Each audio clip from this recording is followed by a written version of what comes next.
Airbnb qui devient agence de voyage, l'usage des beacons par le musée du Louvre ou encore le regard de Cambon Partners sur l'événement Focusrite de Los Angeles. Tom vous dit tout sur les tendances technologiques dans le tourisme et la culture. Tout de suite, le zapping. Et on commence ce zapping avec une grande annonce dans le collaboratif.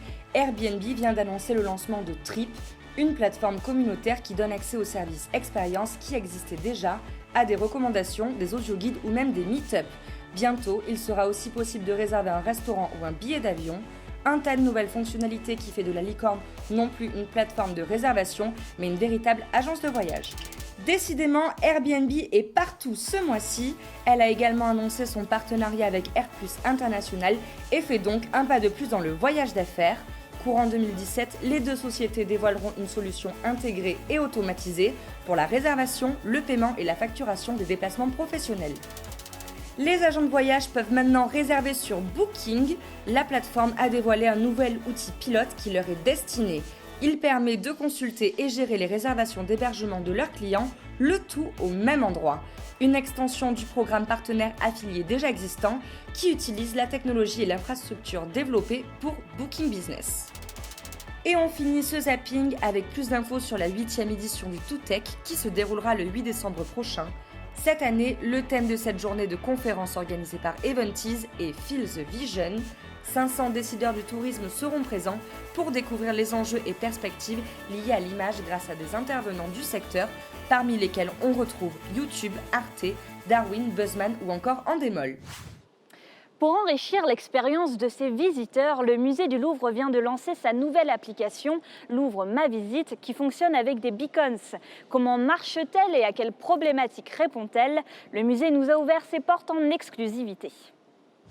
Le musée du Louvre est le premier au monde à installer un tel dispositif de beacons. En tout, 2000 boîtiers Bluetooth ont été installés sur l'ensemble des 60 000 mètres carrés du musée. L'application Louvre Ma Visite, qui fonctionne avec cette technologie, est entièrement gratuite. Elle a été lancée dans sa première version en juillet dernier. C'était vraiment d'apporter un service qui est essentiel pour le visiteur du musée, qui est le repérage en fait, puisque c'est une question vraiment prégnante pour le visiteur qui arrive au musée du Louvre. Après avoir téléchargé l'application grâce au point Wi-Fi du musée, le visiteur peut tracer son itinéraire ou localiser les services. Il peut aussi télécharger du contenu payant, que ce soit sur une œuvre ou une collection, disponible en 7 langues. Son utilisation représente une masse de données intéressantes pour le musée du Louvre. On n'agrège pas encore toutes les données qui ressortent de la localisation notamment. Ça va venir et bien sûr qu'on les utilisera, ne serait-ce que pour voir éventuellement s'il faut faire évoluer les parcours, ce que l'on offre en termes de médiation en plus dans cette application aux visiteurs. L'utilisation qui en sera faite permettra de faire évoluer le service et on espère également pouvoir alimenter en fait des programmes de recherche avec des universités pour pouvoir tirer un petit peu plus d'enseignements en fait de ce service que l'on rend dans le musée. Pour mettre au point le dispositif, le musée a collaboré avec la société SmartApps qui a répondu à un appel d'offres durant l'été 2015. Dans un tel lieu, plusieurs caractéristiques techniques ont dû être prises en compte. Ça fait des années que le GPS permet de se localiser à l'extérieur avec des applications de guidage, de navigation en voiture. À l'intérieur d'un bâtiment, ça ne marche pas du tout, le GPS ne passe pas. Donc on doit mettre en place d'autres technologies qui permettent à l'utilisateur, aux visiteurs de se localiser. Concrètement, les petits boîtiers beacon émettent une onde, émettent une information qui dit à quelle distance ils sont du téléphone. Donc forcément, le téléphone, quand il a 3 ou 4 informations différentes comme ça, il en fait la synthèse et ça lui permet de savoir exactement où est le visiteur. Cette application servicielle s'inscrit dans le projet Pyramide qui a pour vocation de rendre le musée plus accueillant. Elle a été pensée d'abord pour les utilisateurs dans un esprit start-up. C'est une démarche d'UX design, qui clairement met le visiteur au centre du processus de conception et de développement. Donc on fait des itérations, on fait des prototypes, on présente l'application au fil du cycle de développement, ce qui permet de l'améliorer en ayant des vrais usages et pas uniquement des usages en chambre d'experts ou de personnes qui ne représentent pas un utilisateur réel. Après plusieurs mois de mise en service, elle devrait bien sûr s'améliorer et enrichir encore davantage la visite. On espère conduire une étude d'usage en 2018. D'ici là, bien sûr, les commentaires que l'on recevra sur les stores, la notation de l'application, le nombre de téléchargements, les données que l'on recueillera et que l'on analysera nous permettront de mettre en place éventuellement de nouveaux services, ajouter des commentaires sonores, voire revoir la proposition éditoriale, ajouter des services. On sait déjà qu'on va étendre l'application en 2017 au Jardin des Tuileries et du Carrousel pour compléter en fait l'offre et l'étendre à l'ensemble du domaine du musée du Louvre. Le musée envisage également de rajouter des pushs et de proposer d'autres langues comme le chinois. Louvre Ma Visite a été financé par les fonds propres du musée et vient compléter une offre audio guide classique ainsi qu'un guide multimédia fonctionnant avec des Nintendo 3DS. Le musée se donne 1 an pour déterminer la direction que prendra l'application. Morgane Lenné est associée chez Cambon Partners, une banque d'affaires qui accompagne notamment les entrepreneurs du travel.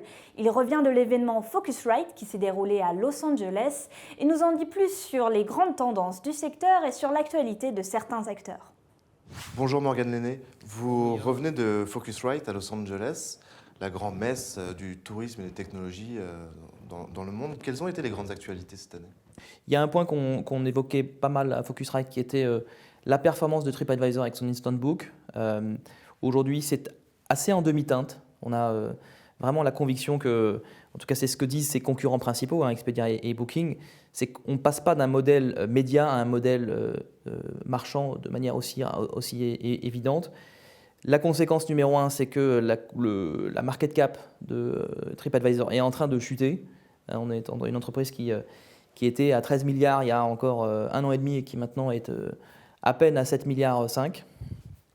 Expedia, c'est une société qui se porte très bien, qui a fait beaucoup d'acquisitions ces 24 derniers mois. Ils ont racheté Orbitz, ils ont racheté HomeAway. Ils sont toujours en consolidation de leur métier. C'est le plus généraliste des outillés qu'on puisse connaître dans le monde. C'est une entreprise qui investit énormément en technologie. Le CEO Dara Khosrowshahi a évoqué qu'il dépensait près d'1 milliard en R&D tous les ans pour aller capter les nouvelles tendances technologiques de cette industrie. Donc ils ont vraiment 2 focus, plateforme d'un côté et audience de l'autre. Quant à Booking.com, c'est Booking Priceline. Il y a un petit changement de leadership qui est en cours. Le sujet n'a pas été trop évoqué. En tout cas, c'est une entreprise qui roule de manière relativement sereine avec à peu près 71 milliards de market cap. Donc, l'intégralité de ses concurrents réunis ne fait toujours pas la market cap de Booking.com, Priceline. Un des thèmes marquants de cette conférence, c'est qu'on revient souvent sur l'IPO de Trivago, qui est en cours, qui devrait s'introduire sur le Nasdaq dans les jours à venir. Donc on parle d'une market cap à 1 milliard, d'une valeur d'introduction à 1 milliard, pour une société qui prévoit de faire 650 millions de dollars de chiffre d'affaires en 2016 et 600 millions, et qui prévoit d'investir 600 millions de dollars en publicité. Voilà. Et donc ce sera notamment de la publicité offline. Quelles sont les grandes thématiques qui ont été évoquées on stage? Alors on est on stage sur... Dans les conférences générales, on est sur les évolutions technologiques de l'industrie. Donc on est plutôt, c'est un forward-looking statement. On n'est pas sur les technologies d'aujourd'hui, puisque tout le monde s'accorde à dire que c'est le mobile qui est en train de connaître cette vraie transition. Donc on passe de l'ère du web à l'ère du mobile, et tous les acteurs sont vraiment très très concentrés là-dessus. Quand on passe à l'étape d'après, les grandes évolutions technologiques qui sont évoquées par les acteurs, c'est tout ce qui est autour de l'intelligence artificielle, notamment l'utilisation des bots pour automatiser le plus possible les interactions entre un vendeur et un client. Et à plus long terme, Dara de Expedia parle de 5 à 10 ans, l'évolution de tout ce qui est les services voice enabled, donc tous les services de recherche qui vont être permis par notamment ces algorithmes d'intelligence artificielle et qui permettront à un consommateur de rechercher par la voix tout ce qu'il peut rechercher aujourd'hui par une interface web aujourd'hui ou une interface mobile. On voit avec les géants comme Expedia, Kayak, Trivago, etc., qu'on a investi énormément dans la R&D, dans les nouvelles technologies, plusieurs centaines de millions, voire 1 milliard d'euros. En parallèle, le gros du marché est quand même constitué de petites entreprises qui manquent de moyens. Comment, selon vous, va évoluer le marché? Toutes les entreprises, les grands leaders de cette industrie n'ont qu'une seule obsession, c'est de continuer à se développer, donc être capable d'investir sur des plateformes qui sont scalable, qui leur permettront de s'étendre de manière mondiale le plus rapidement possible. Donc ça risque de créer un gap de plus en plus important entre celles qui ont la capacité d'investir dans les technologies et celles qui n'en ont pas. Maintenant, on voit aussi se développer une myriade de petites entreprises qui développent de la technologie pour le compte des petites sociétés. Donc on a entre les grands acteurs du B2C et les petits acteurs du B2C, on a des acteurs du B2B, donc de sociétés de type des éditeurs logiciels, qui fournissent de plus en plus d'outils SaaS, off-the-shelf, à des petits acteurs pour leur permettre d'avoir accès à de la technologie avec un modèle économique adapté sans qu'elles aient, elles, la nécessité d'investir très lourdement en R&D. Mais il y aura toujours ce gap et ma prévision, c'est que ce gap continuera à se creuser en fait. Merci beaucoup. Merci à vous. Merci beaucoup de nous avoir suivis. Si vous avez aimé, n'hésitez pas à partager sur les réseaux sociaux. Rendez-vous le mois prochain.